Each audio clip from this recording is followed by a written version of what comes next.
The stalemate over the border wall heated up today as President Trump met with Speaker Nancy Pelosi and Senate Minority Leader Chuck Schumer at the White House. Other Republican and Democratic leaders who attended are giving different accounts of the fiery meeting, which was held behind closed doors. Natalie Brand has the latest from the White House.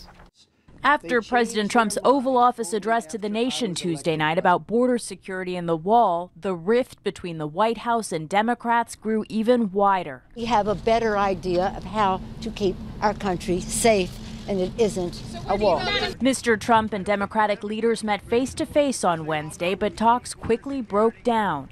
He sort of slammed the table, and when Leader Pelosi said she didn't agree with the wall, he just walked out. The president then turned to the speaker and politely asked her, "Okay, Nancy, if we open the government up in 30 days, could we have border security?"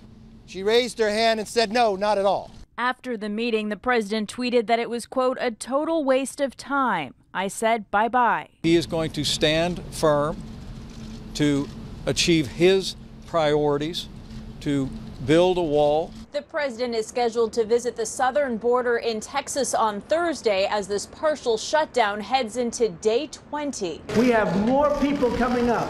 You have caravans. Nobody ever heard of a caravan. Over on Capitol Hill, White House senior advisor Jared Kushner huddled with GOP senators hoping to break the impasse. I'm somewhat hopeful that maybe there's a way to get what the president wants in a fashion that would do the least amount of damage to the country as possible. The bill is passed. House Democrats, with the support of 8 House Republicans, passed legislation Wednesday night that would reopen the Treasury Department and IRS, but without funding for the border wall. The bill is unlikely to pass the Senate. Natalie Brand, CBS News, the White House.